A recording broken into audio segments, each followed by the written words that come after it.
Hi, everyone. Welcome to Foundry Fridays. It's nice to see you all virtually here.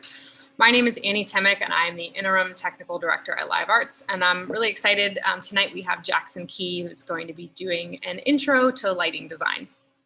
So before we get started, I just have a few things to mention, and then we will bring everybody in. So we at Live Arts acknowledge that we stand on the ancestral lands of the Monacan people. We acknowledge that we stand on stolen lands and operate in a system built by stolen people. As you may know, our plans for the rest of the season have changed. So we won't be doing Foundry Fridays anymore, but we've got a really awesome play kicking off the new season. It's called In Hindsight, Maybe Ghosts Were a Bad Idea, a holiday play in 3 spirits. And that's written by Matt Mendocino and directed by Amalia Oswald. I'm really looking forward to it. It's a really quirky, fun, original play. So I hope that you will go to livearts.org or call Daryl at our box office to pick up tickets for that. It's only running for 4 nights from December 17th to the 20th. So make sure you get your tickets, and it'll be a really fun show for the whole family. And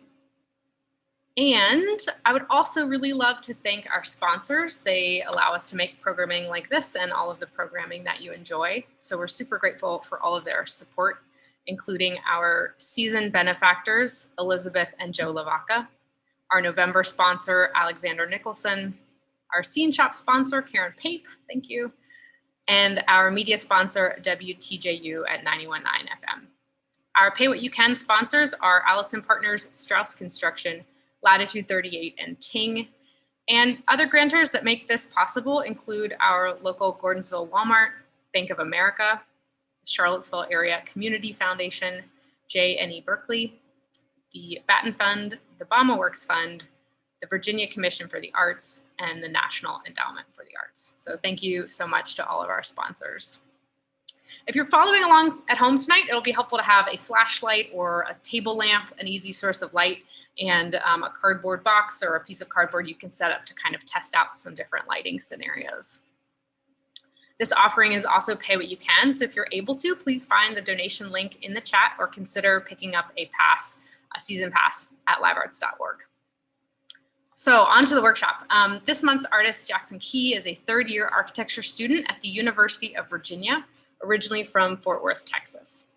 He has experience in performance lighting with theater, dance, film, and music, as well as experience across scenic and technical roles in over 70 productions.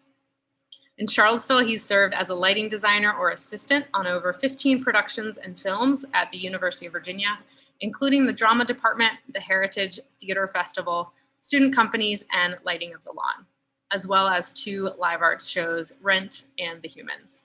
So let's bring Jackson on and we can get started. Hi, Jackson. Hello, hello. Thanks for joining us. How's it going?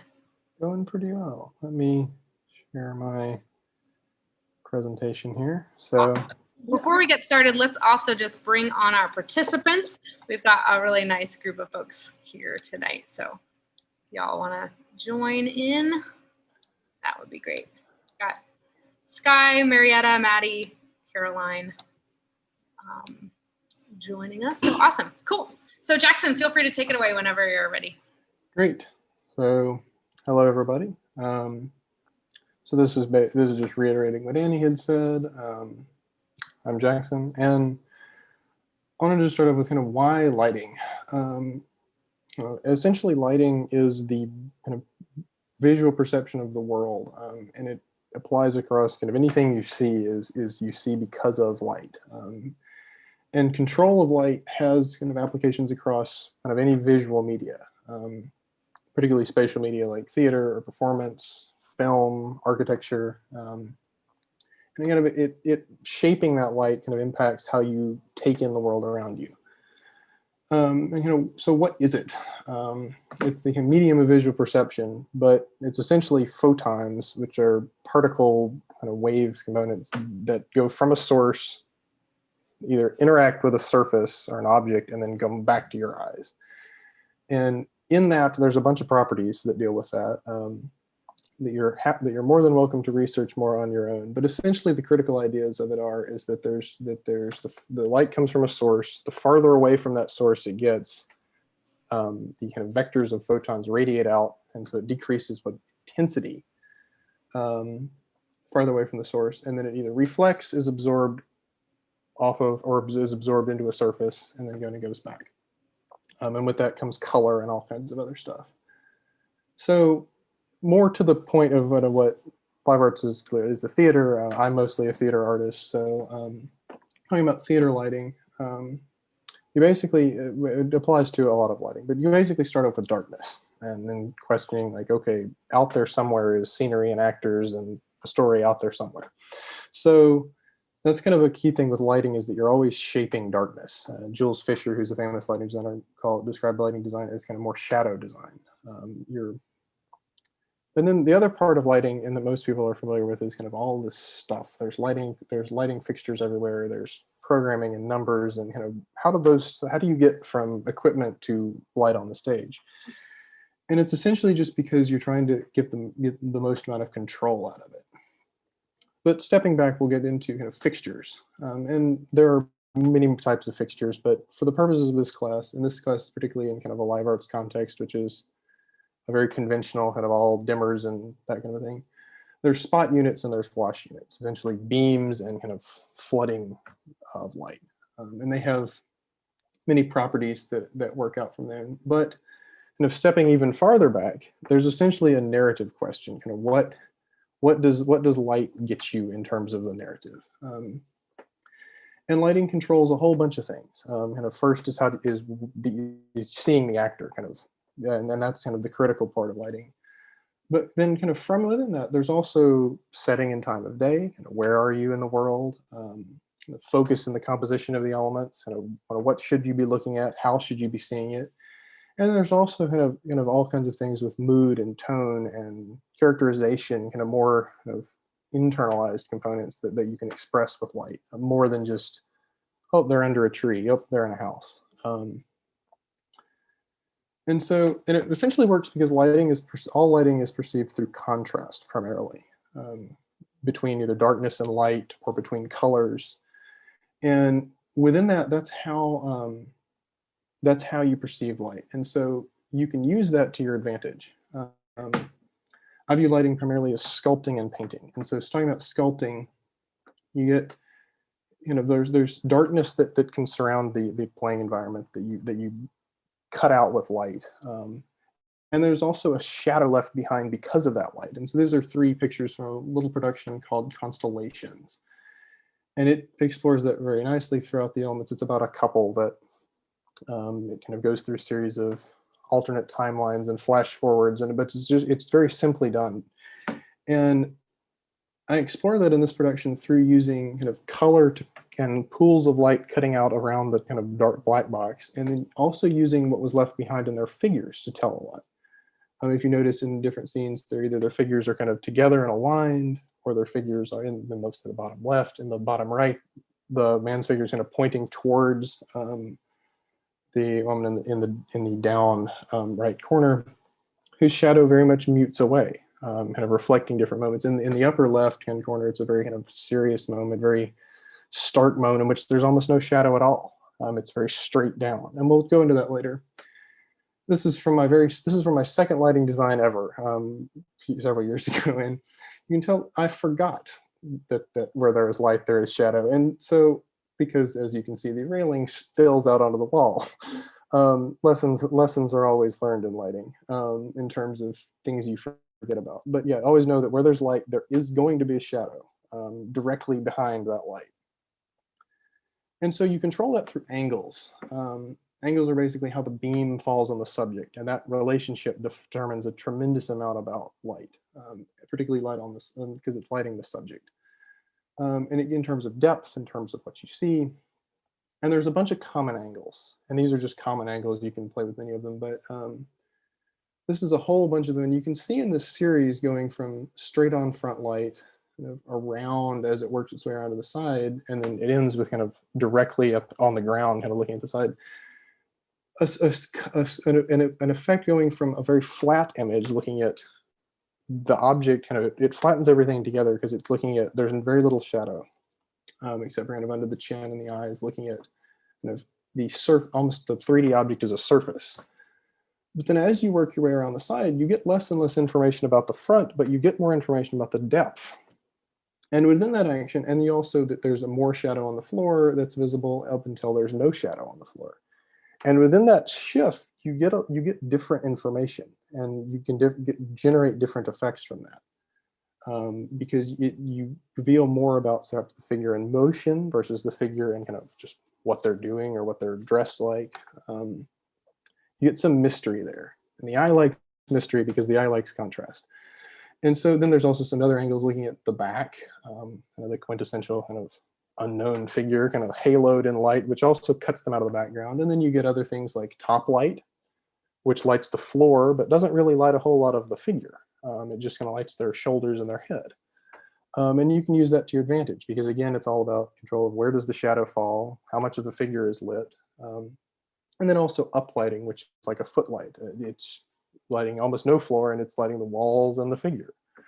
You could relate them if most of these are more akin to sunlight or moonlight kind of from above. This one maybe is more like a firelight coming from the ground. And there's all kinds of narrative components there that you can work with. However, within a beam of light, there's also characteristics of edges and textures. And edges is a bit not perfectly descriptive because it's more about the integrity of the beam. How aligned are those vectors of photons? And what's called hard light or sharp edge or hard light is if all those vectors are really aligned together.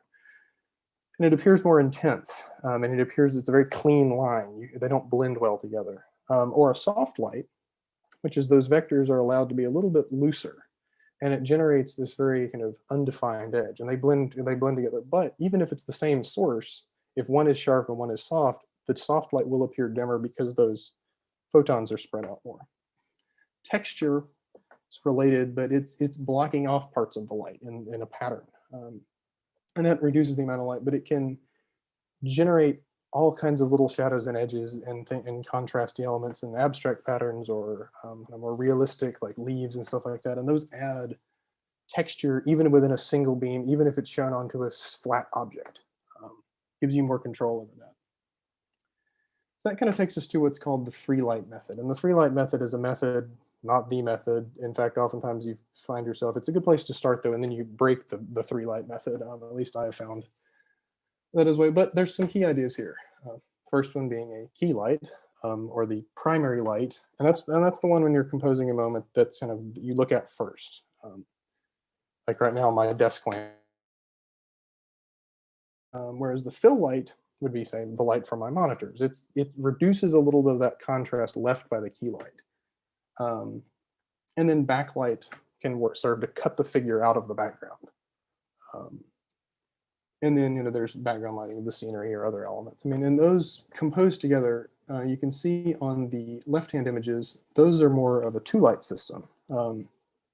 There's a key light and a fill light. There's no backlight because the space was very short, but they work to, you can see how this is from view from the bridge, and the narrator in the upper image is pulled forward into the foreground of the image because of that key light and the fill light on the other hand.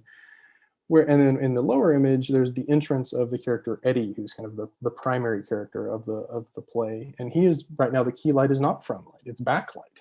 It's highlighting his entrance into the stage. And the front light, or the fill light, excuse me, is blue, and it kind of gives you a little bit of information, but it doesn't give you everything. And that's important when you're building a narrative of light, is what do you show and kind of what sequence do you show it in. The other element besides sculpting is the painting element. And the painting is painting with color, typically. This is a little comic of a very common conversation you'll find in terms of how do you talk about color and light. And it's color and light is almost infinitely variable. Essentially, you get kind of light color mixes additively, meaning that all light added together makes white light, versus pigment, where all pigment added together makes black. And then you also have that's with kind of dyes and using like things like gels and filters.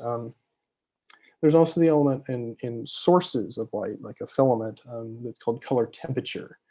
And it ranges from a very warm orange to a blue. And essentially, using these ideas, you can generate a tremendous amount of different colors of light. And we'll get into that a little bit later. But there's also elements of kind of light and surfaces, and you're lighting subjects, and so those subjects also have pigment to them. And there's a couple of things here. This is an exhibit by Olafur Eliasson, who's an artist. This is a monochromatic light, and you can see that it's all yellow light in that gallery, and everything appears almost a black and white scale, but instead of black and white, it's black and yellow, because the eye perceives light via kind of, it breaks it down, and you can see how kind of pigment reacts with light over here in that diagram. And so considering the color of the light shining on the color of a surface is very important to consider. There's an example here in the middle of the light, the yellow light on the actress upstage is being lit exclusively via bounce off of the table. And essentially the whiter and glossier surfaces, the more light it reflects, and the darker and matter surfaces, the more it absorbs. And that's an important thing to consider when lighting for theater. What is the color of the surface? White typically creates a lot of spill. It's hard, you may not be able to control it. You might. And so you think off-white begins to absorb a little bit. And however, the trick with off-white and the trick with any kind of large surface area is, as the lighting designer, you must know what color that's going to be, because that impacts a lot of your decisions. And so I put this picture of the humans, which we'll talk about a lot later here, as a bit of an example for this set is all painted the same color.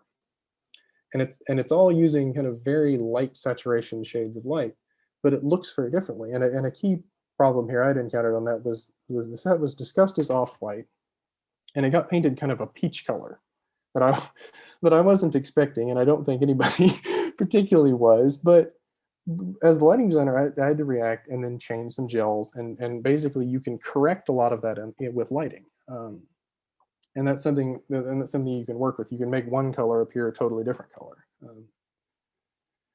So taking painting and sculpting, you get composition, and the eye is very sensitive to light quality, and so you start to compose elements. So let's look at some moments.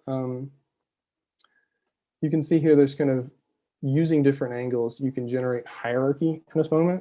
Who you should look at first, what are the secondary elements? Like in this case, this is a production of Spring Awakening in the bottom, and there's a textured wash on kind of the figures seated, and then there's that ISO very strongly on kind of the main actress right in the middle. And so it's clearly pulling it about her and then kind of giving you everybody else as kind of as supporting.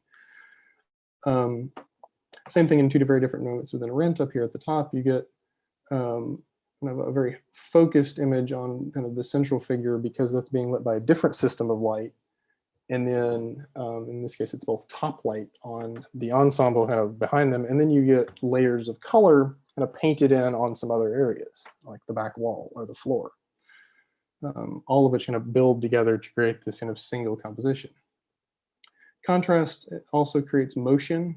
These are both from a dance concert, and you can see the way the light shines across the stage. This is both very kind of a straight-on light, generates this effect of motion because of how it hits the figures, what's highlighted and what's kind of receded in shadow. And that can emphasize either divisions in characters going two different directions, or it can make them all very much flow as kind of one singular motion, if they're moving or not. It can either emphasize that, or it can de-emphasize that. Color contrast is another key example. This is View from the Bridge again, and this is a production of Macbeth, and they're both using color to emphasize kind of, again, that hierarchy. Where should you be looking? The divided color and a very strong divisions in color often suggest very strong moments, and it sometimes can even reduce the intensity of in terms of like in the actual light intensity, but it can keep a figure very much in focus because of that intense contrast. Like if you look here in the View from the Bridge, the figures being stronger lit from behind, kind of a bit of just arrived, they're clearly in focus, but Eddie, with the division of warm and cool on him, who's not saying anything, is also still kind of related. His kind of presence on stage is very much felt because of that color on him, not so much the actual intensity of light, which is much more on the arrival of the new figures, which in the story is the cousins coming in from Italy. And so it kind of carries on with that in kind of character relations. These are several different shows, but you can see in all of them use of different systems of light are cutting certain figures either apart from each other or pushing them together in different ways, grouping them on stage, either with backlight of a different color or one singular light striking a series of characters or actors, or in this case dancers. Or in this scene in Macbeth, it's Lady Macbeth is pulled downstage in one system of light, and the Doctor is upstage in another system, having a separate conversation, but they're related in this kind of field of blue. Composition also generates focus, either focus positively with a different system of color, like in this example from the humans, where Bridget that particular character is cut forward in a different system of light, or through essentially void.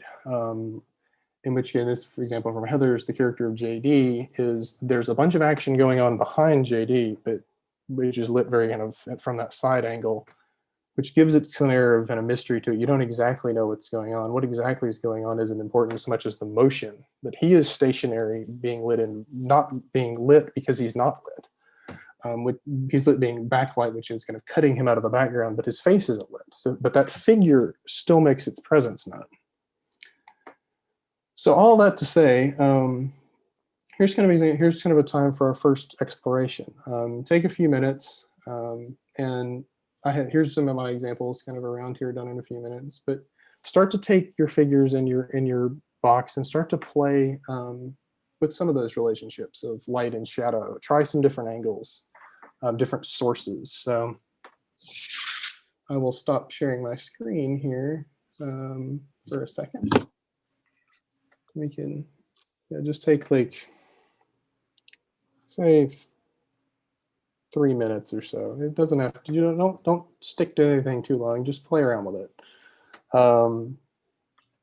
If you feel like setting it up in such a way, it might be tricky to figure out the camera, but if you are able to set it up in such a way that we can see, that'd be kind of cool. But no pressure. Yeah. You can see, like Annie has the two figures, and she's kind of moving the light around, and it catches the highlight and the shadow on each of them differently. Maddie is looking kind of a backlight in kind of that example of where haloing occurs. It's also exacerbated because looking into the camera. And that's another idea you can explore in lighting is, at what point do you want the audience to see the light source? Sometimes you might not want them to see the light source because it hurts their eyes and then they complain. But, oh yeah. So, good, yeah. Oh, I like skies. Yeah, the very, very low angles. Yeah, you can, yeah. Make more light channels. You do, but there's a certain clarity to one light, and seeing what you can do with one light. Or if you, if you try taking a light and getting it really close, or getting it far away, or if you have something that you can, like Annie is shining hers through that crack, it looks like. If you get something, you can start to cut down that light.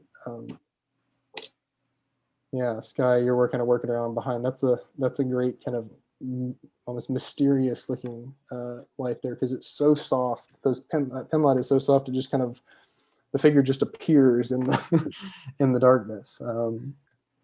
Or Caroline, yours are very high, silhouetted at the moment from that backlight, and that's a key idea to, like, in terms of how do you engage with a background.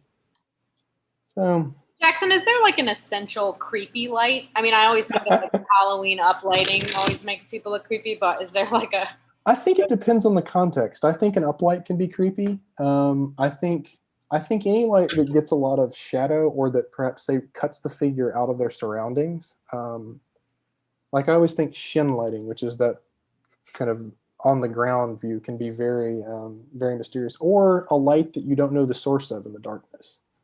A light like a dark theater with a light coming through a door. I think that's always very much, because there's a certain level of mystery of, like, what's behind that, or what's creating that. So I think that's the creepy light, generally.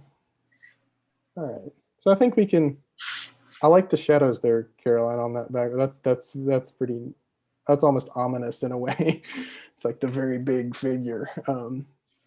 Yeah, so I think we can get back going. Let me share my. Also, did anybody have any questions from that? Did you all notice anything that brought up any thoughts? Feel free to unmute. Yeah, please take a minute. Just that I need to modify my little figures just a bit. Yeah. New actors, just get new ones. Oh boy. Well, I think we'll get going, and because the next part after that, so think about it in a theater context. So lighting theater is you take those same ideas of composition and a painting and sculpting, but instead of scaling up from one light, you're scaling it up to an entire volume. And that's an important idea for lighting theaters. You're lighting a story, but you're also lighting it over time in a volume. And you're lighting figures, and you're not only lighting figures, but they're not static figures. They move around typically. So you have to be able to cover a larger area. And our first topic is areas. Because of the way light functions, you can't have one, rarely would you have one light lighting a whole stage. So you break it down into areas. And this is here on the left, my friend Lauren focusing for Steel Magnolias, kind of, there's an example of a lighting designer using areas to then correspond lights to in space.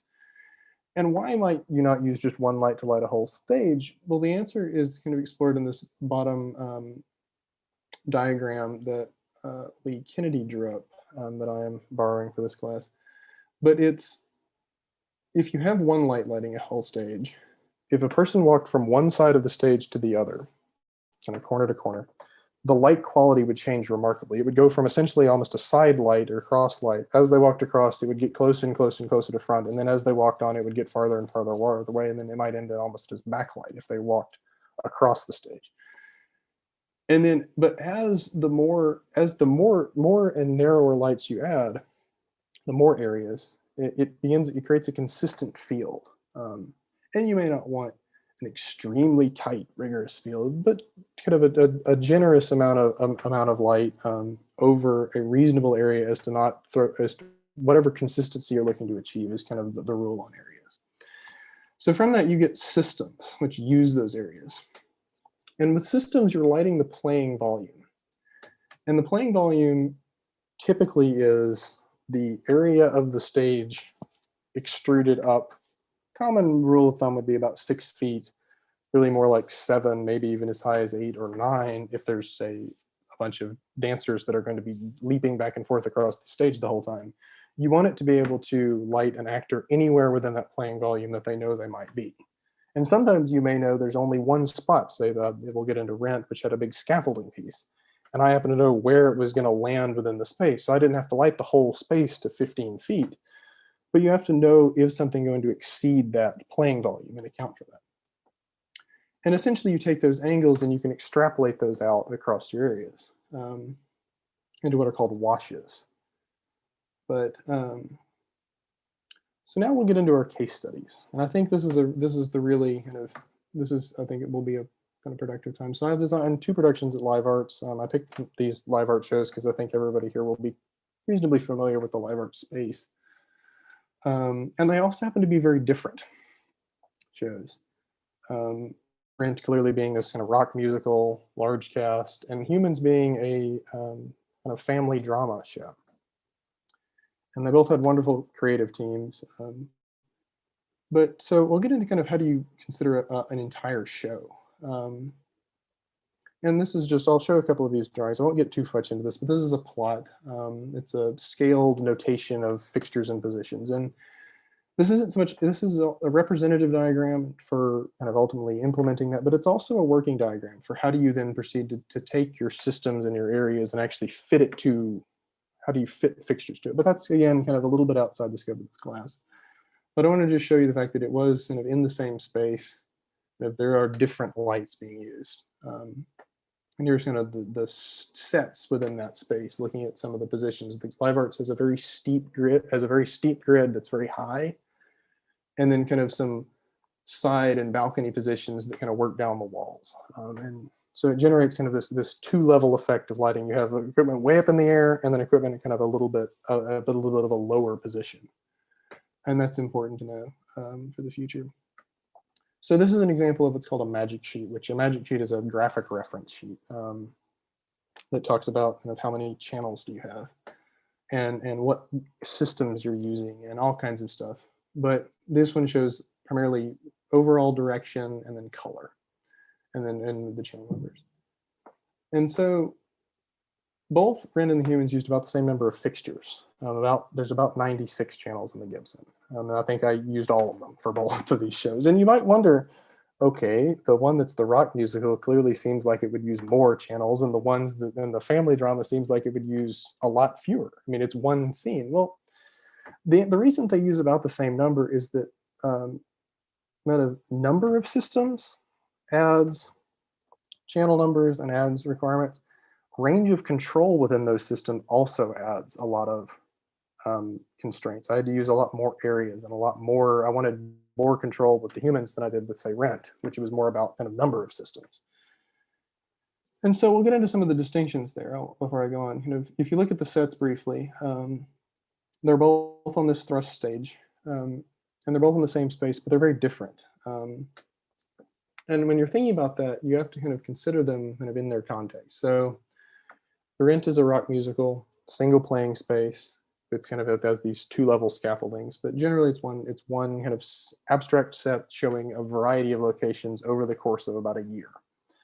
And it's told in this kind of abstract way with music and with these numbers, and it's showing it. And then Humans, on the other hand, it's a drama play about family dynamics. It's not realism, but it's realistic enough because it's in a singular location. It's in an apartment.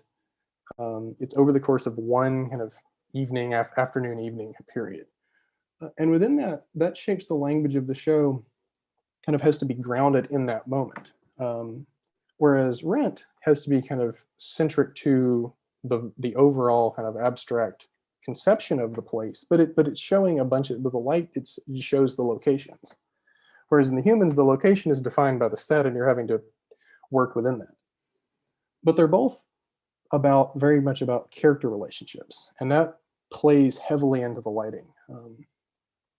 And so when you start out with research, Rent, I kind of self-described it as post-industrial rock and roll, and the Humans, though, which was much more kind of grounded in reality, I looked at much more things like cool and warm, kind of how did light play through windows, and you can see that in the research images. When you're researching light, you can look at all kinds of stuff. The world around you is obviously filled with light.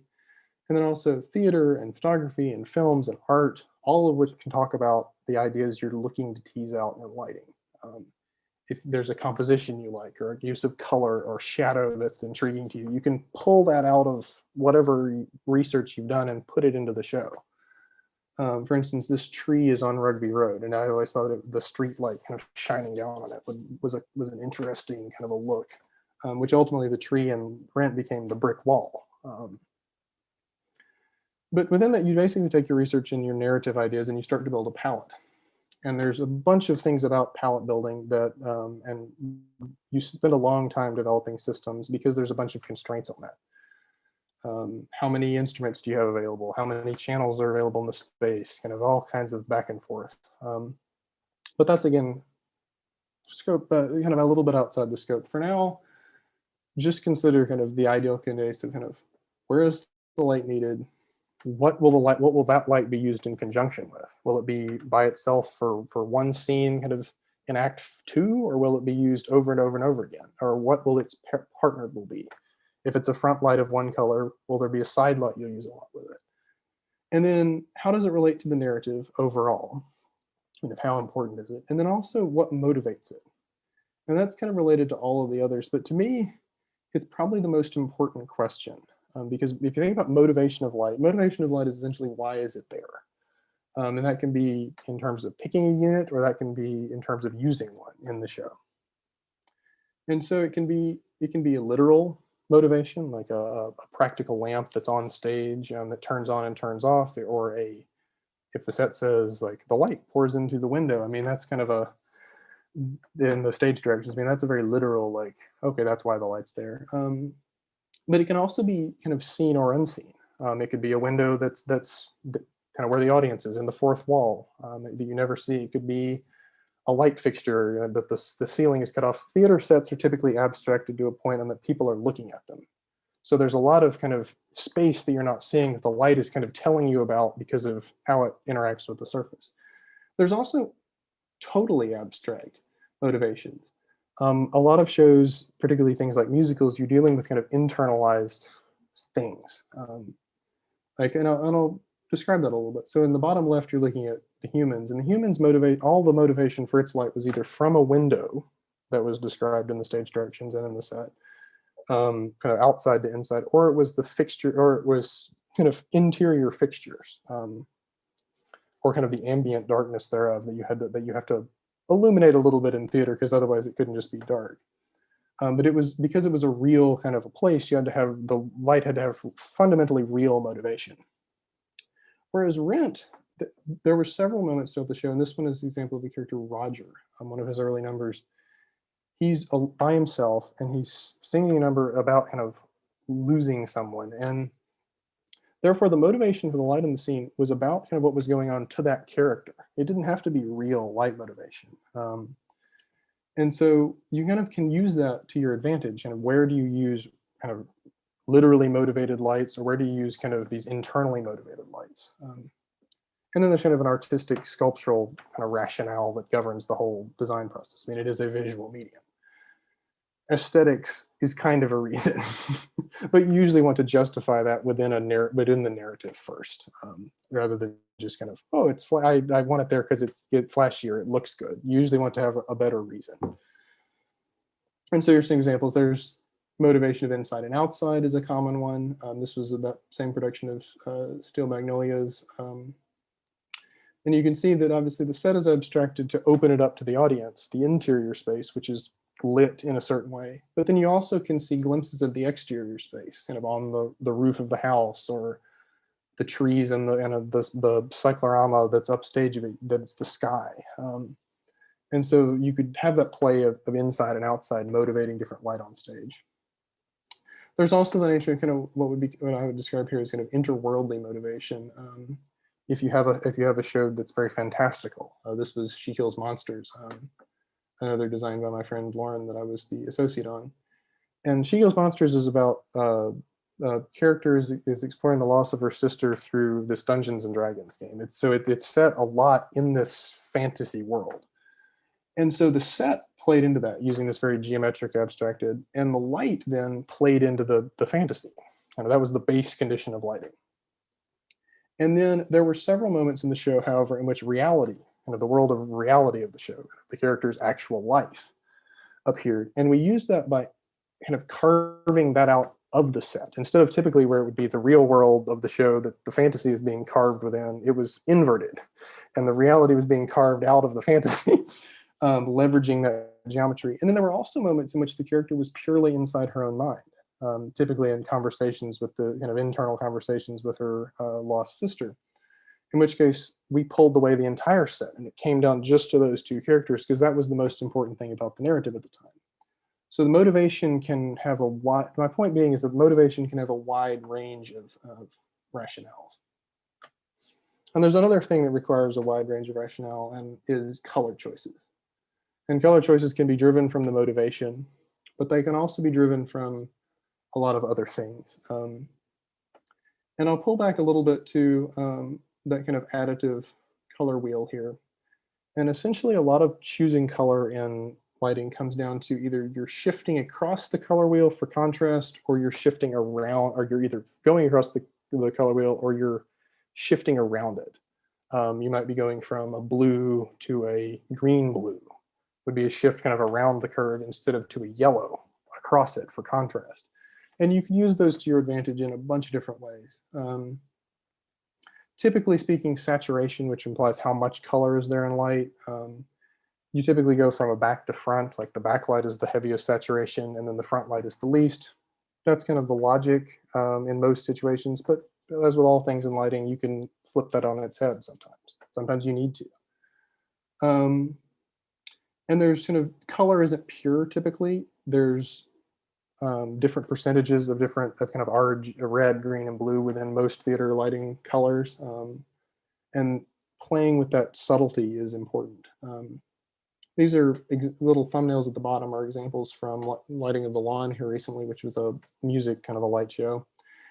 And my co-designer and I spent a long time discussing the color palette because with music lighting, that's the only thing there is kind of color, and we're looking at the same building with the same set of lights. So we're got to choose our colors carefully. And we went with a very kind of, in the first song, it was very dichromatic, exploring that contrast between blue and yellow, which is across that color wheel. The second song, it was kind of much more of a shift. It was between red and orange and kind of yellows and ambers. And then the last one, we went a little bit more wild, and we picked kind of almost a trichromatic. It was across to pink and then played between blue and green.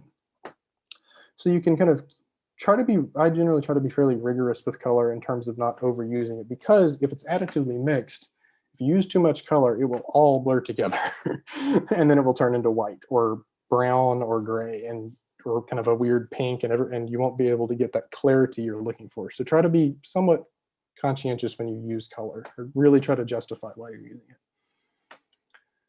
So that leads to all these ideas about kind of composition and narrative, lead to the idea of kind of what I call transience in lighting, which is essentially with lighting, you're looking at the moment that you're in, the preceding moment, and then where you're going to. You're always coming from somewhere and going to somewhere else in lighting. And you use a lot of those builds and contrasts kind of in these separate moments. You can use kind of quick changes or high contrast changes to really emphasize them, or you can use very slow and kind of very in-path shifts to kind of trick the eye, because the eye will notice really noticeable, really sudden or really quick changes. If you have a cue that goes from one look to one look in maybe a minute, that's very subtle, people might not notice it. And then you can use that to your advantage to make tricks. So let's go back to our case study here. And these kind of visibility, focus, time of day, mood is kind of another common set of things to look at in theater lighting. And so looking here at Rent systems, again, there's a lot of writing here, but fundamentally Rent was about maximizing this diversity of light. There's not very many systems are duplicated in terms of color. It might be, and it was also all about the angle and the shadow. That was embraced. You didn't have to light perfectly every scene on all sides. You wanted it, there wanted a little bit of shadow, a little bit of kind of mystery to everything. And then it was contrasted by the fact that there was, and so I basically broke it down into several areas.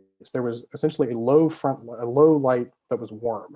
That was kind of the street level, kind of very much the front light. The cool light was kind of high front light, kind of wrapped around the sides, to build kind of that New York kind of world that they were in. And then the color was typically backlight, or kind of down that large wall, because that, if I wanted to justify it with like a New York City street meets a rock concert, was kind of that line. And that justified a lot of the placement of these systems. And you can see that a little bit explored here in some different areas. In the top right, you can see where that warm, low light interacts with that high, cool light.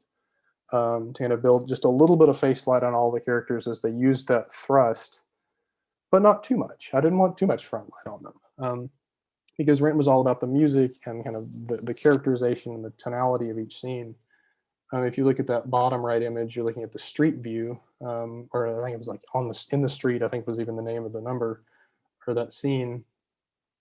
And that texturized light, I mean, it wasn't very heavily lit, but it conveyed it enough. And then kind of similar on the top left, you're looking at that strong backlight contrasted with the highlight of the two in the scaffolding. And then the last one here at the bottom was the character Tom, who was singing again about kind of mourning the death of Angel. There's a character, and that used really strong light. And it was filled in with that kind of red light, and that's a contrast you can leverage in musicals and certain things that I wouldn't be able to use in, say, Humans, and I'll get to that later.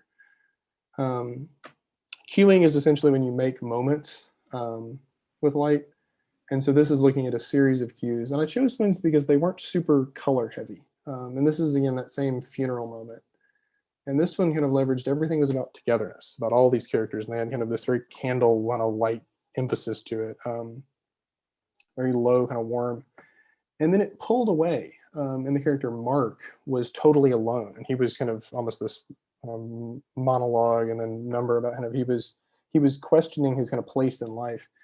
And so I wanted that divide between kind of where kind of the wall was well lit and Mark was lit in kind of a pool, but there was a certain isolation to that. I mean, isolation doesn't necessarily have to be a little tight ISO. It can sometimes be a lot of light and the one figure. So again, that kind of contrast almost. You're expecting there to be more people and there's just the one person. And then it all really simplifies down because there was kind of this falling out scene that kind of happens a little later between two characters. And for that, I leveraged again that really low angle by essentially making the two characters be really strongly lit. But it almost, but in kind of an arena almost. The light is around them. They're pulling away from each other, and it almost appeared that their shadows were kind of fighting in the middle because they were circling around each other. And so that's again using that play of kind of shadow as well as a really strong kind of tonal measure. Hey Jackson, so I think since we're getting closer to the end of our time, I was wondering if we could maybe try to explore some of this in just a quick exercise. Feel free. Yeah, because I was wondering how you all would feel about trying to pick an emotion and trying to use your one or two lights to sort of give a sense of that emotion. And maybe we could have Jackson kind of chime in if you all have questions. But I know for me, you know, there's so much good information that you've just shared, and now I like want to try it out and see where I get stuck, because I know I will. So does everyone have a sense of an emotion that you might want to do? Maybe think for a second, pick one. Cool. So maybe we can set a timer for like 2 minutes.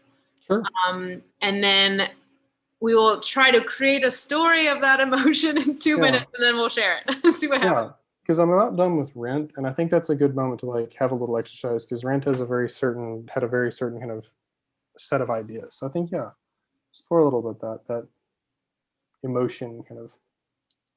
Alrighty, I'm gonna see if I can set a timer here, but let's see. Timer. 2 minutes is going by so fast. It's gonna be great. Okay, ready? Okay, and go. Okay, no pressure. And if you have questions, ask Jackson. Yeah. And I'll move quicker on humans because I know we're coming close to the end of our time together. Oh yeah. I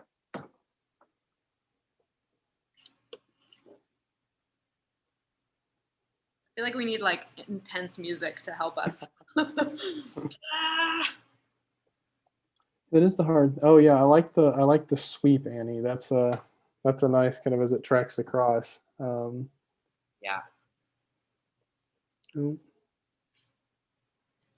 Yeah. See if I can go in the dark too. Get even. Then you'll have to hear the ice machine. It's gonna be great. Yeah. Yeah, Sky, I like yours because again that heavy shadow that's like with that really strong highlight. That's a good kind of division. Yeah, particularly with the two figures. Oh.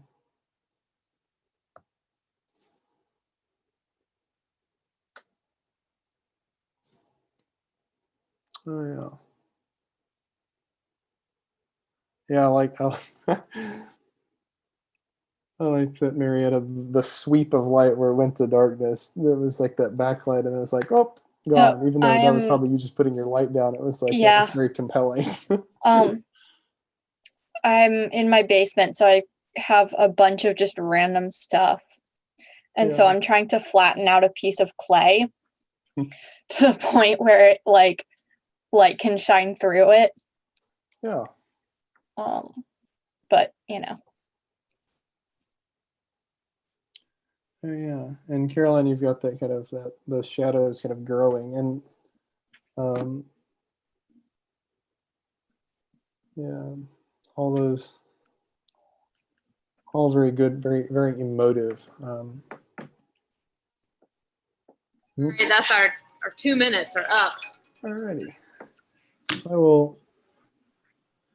I will move a little quicker because I know our time is coming to an end here on humans. Back here. Because humans introduces. Before you do that, I'm curious if anybody had any, like if we could just go around really quickly and share the emotion that you were going for and sort of where how you approached it, just to see. And maybe we could stop sharing the screen. Yeah, just to see what we got. Caroline, do you want to go first? So I've only got the one light, but I've got two figures. So I was kind of trying to go with like isolating both of them from each other a little bit. And then in the end, just trying to get one of the shadows of the figure up above the other one that wasn't as well lit. So just trying to play with how can I keep them a little bit separate, but still kind of in a more intense scene with only one light to work with. So, yeah. Cool. Sky, how about you?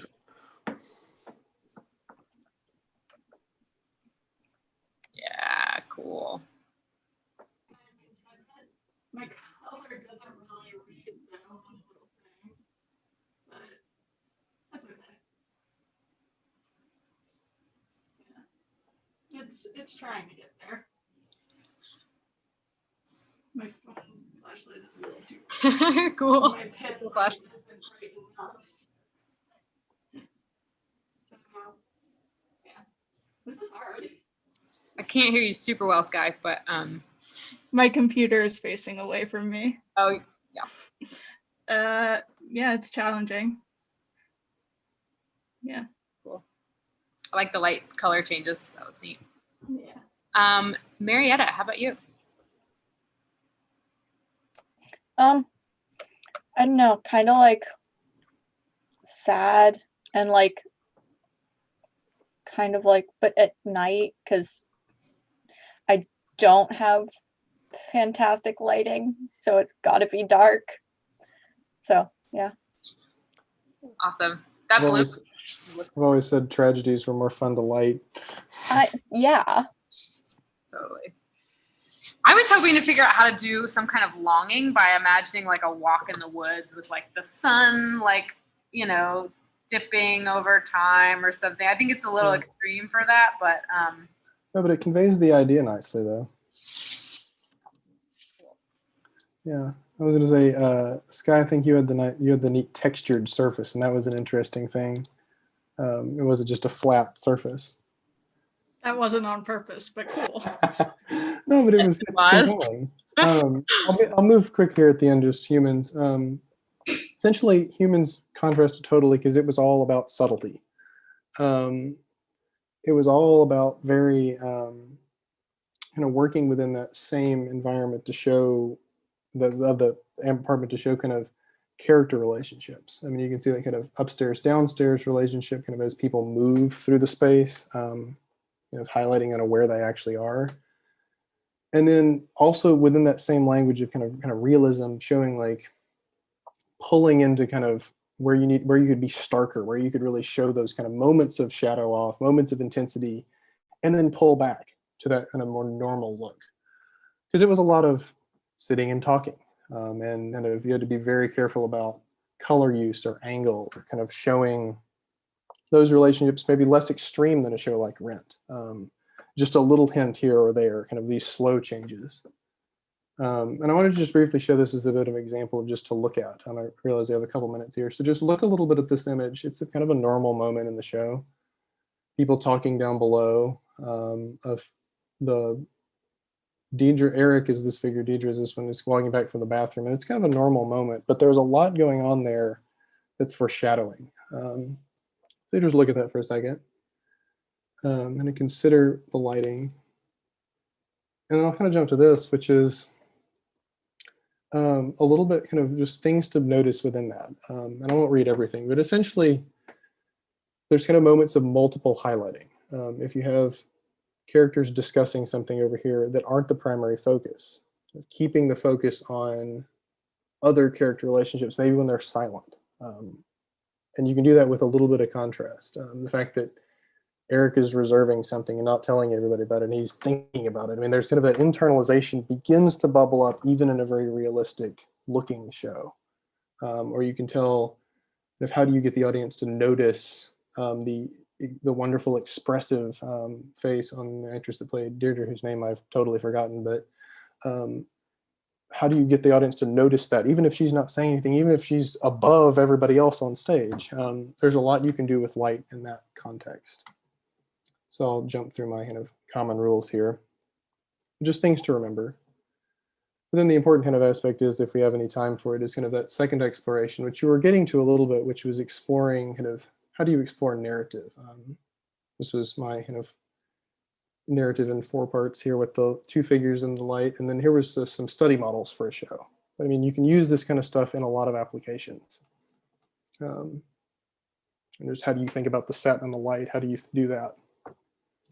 So it kind of takes us to the end here of our talk. Awesome. Thanks, Jackson. Really appreciate all of that. I'm curious if folks have questions either from this or from your own experiences with lighting. Feel free to unmute and jump in if you have any.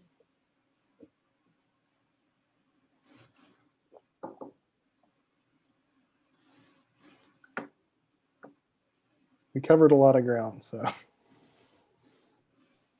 I definitely was curious, when you're thinking about a very specific emotion or a scene, are you often thinking in color first, or are you thinking in like light shapes or other ways?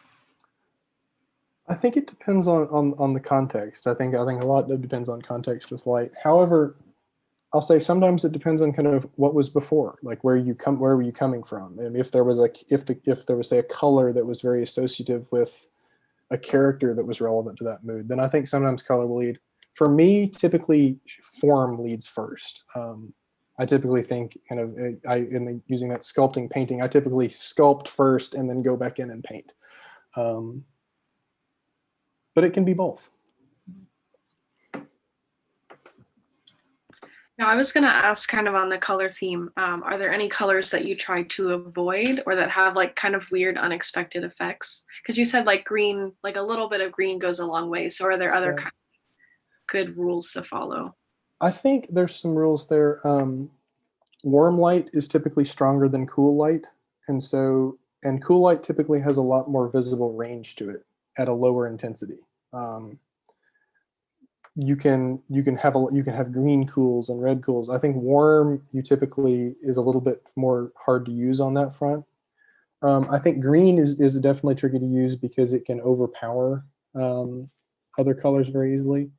Another one that sometimes is hard to get correct because it falls in that kind of warm family is purples, because purples are super commonly used in theater and they range wildly from lilacs and lavenders and more blues that are red to very rich purples. And I think it sometimes can be hard to like pick those purples and pinks out to get them kind of the right one. And it basically comes down to playing with them, holding up gels to light and doing things like that. Do you find it easier to like design with like LED lights where you can just choose any color pretty much that you want, or where you have to do gels? My first response to that is a quote from a lighting designer I met one time named Kevin Ridgden. And Kevin Ridgden described the color picker on a console as the color guesser. And I think you can fall into a trap with LEDs of you can literally pick anything. It's millions of possible colors. And I think it's 255 cubed, I think is the number of colors you can pick on a console. And so you have to be really careful with LEDs to map out your color palettes. What do you want to use? And kind of stick to it unless you really want to push outside of it, but really take time and look through that ahead of time, because the temptation is there to go wild. And sometimes it can muddy your clarity.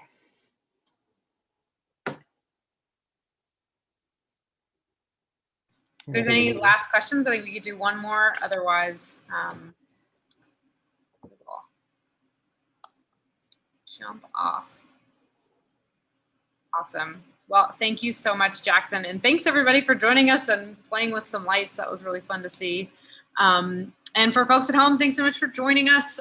Remember to get your tickets for our wacky holiday play. It's going to be really a lot of fun. I'm excited about it. And thanks so much for watching. I hope you all have a really great night.